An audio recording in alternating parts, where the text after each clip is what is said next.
इन खबर यूपी में आप सबका स्वागत है। मैं हूं हसीन अहमद। लखनऊ के हजरतगंज इलाके में जिस तरह से कल रात आलिया अपार्टमेंट बुरी तरीके से ध्वस्त हुआ, जिस तरह से ये पूरी की पूरी इमारत गिरी, वो बहुत ज़्यादा ख़तरे की बात है। जिस तरह से ये तमाम इमारतें बनाई जाती हैं, जिस तरह से इनके संरचनाओं का निर्माण किया जाता है, वो वाकई अपने आप में बहुत ज़्यादा ख़तरनाक है। फिलहाल आपको बताते चलें कि आलिया अपार्टमेंट के ढहने की अभी पुख्ता कोई जानकारी नहीं मिल पाई है कि किन कारणों से ये इमारत ढही है।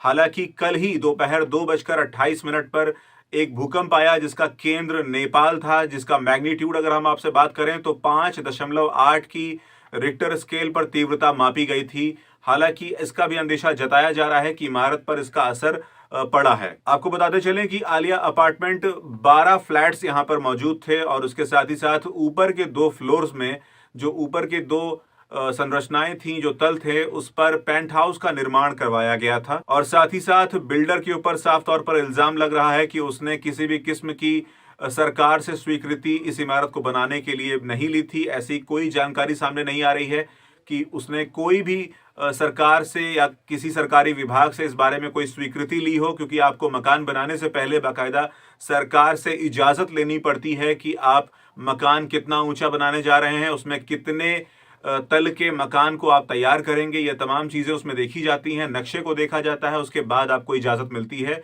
जो कि आलिया अपार्टमेंट के मामले में साफ तौर पर लापरवाही का सीधा सीधा यहां पर मामला बनता हुआ दिख रहा है। इसी के साथ ही साथ आपको बताते चलें कि बेगम हैदर और उज़मा, ये 2 लोग ऐसे हैं जिन्होंने अपनी जान यहां पर गंवाई है, उनको अपनी जान गंवानी पड़ी। आपको बताते चलें कि बेगम हैदर जो हैं वो समाजवादी पार्टी के प्रवक्ता ज़िशान हैदर की माताजी हैं, वहीं उज़मा जो हैं वो एक वरिष्ठ पत्रकार की बेटी हैं। मलबे से निकाले जाने के बाद ही दोनों के हालात बहुत ज्यादा नाजुक थे और ऐसी सूरत में उनको अस्पताल में भर्ती कराया गया, जहां पर उन्होंने अपनी आखिरी सांसें ली। इस पूरे मामले में अखिलेश यादव ने शोक व्यक्त किया है। उन्होंने अपनी संवेदनाएं प्रकट की हैं उस परिवार के प्रति, उन तमाम लोगों के प्रति जिन्होंने अपनी जिंदगियों को यहाँ पर खोया, और उनके साथ ही साथ उन लोगों के साथ जो लोग यहाँ पर जख्मी हुए हैं, जिनको नुकसान हुआ है, उन तमाम लोगों को अखिलेश यादव ने ट्वीट करके संवेदनाएं प्रकट की और अपना दुख जताया। वहीं आपको बताते चलें कि अब तक 16 लोगों को इस पूरे मलबे से आलिया अपार्टमेंट के निकाला जा चुका है, जिसमें उज़मा और बेगम हैदर भी शामिल हैं। वहीं अगर बात की जाए सरकारी कार्रवाई की, तो लखनऊ डिविजनल कमिश्नर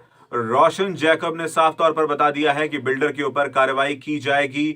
अगर कहीं पर भी अनियमितता पाई जाती है तो जरूरी है, यह बात लाजमी है कि उनके ऊपर कार्रवाई होगी। वहीं योगी आदित्यनाथ ने 3 सदस्यीय कमेटी का निर्माण किया है। 3 सदस्यों की यह पूरी की पूरी कमेटी है, जिसमें रोशन जैकब हैं, उसके साथ ही साथ additional commissioner of police Piyush Mordia इसमें शामिल हैं, और उसके अलावा पीडब्ल्यूडी के जो यहाँ पर चीफ इंजीनियर हैं, उनको भी इस दल में शामिल किया गया है, जो इसमें जांच करेंगे और ये पता करेंगे कि इसमें ऐसी कौन सी अनियमितता की गई थी जिसकी वजह से ये पूरी की पूरी इमारत इतने बड़े रिहाइश के इलाके में, हजरतगंज जैसे पॉश इलाके में, ये इमारत धराशायी हो गई। इन तमाम बातों के लिए जानकारी योगी आदित्यनाथ इसी तरीके से जुटाएंगे। उन्होंने गठन कर दिया है और जांच के आदेश दे दिए गए हैं। ऐसी तमाम जानकारियों के लिए बने रहिए इन खबर यूपी के साथ।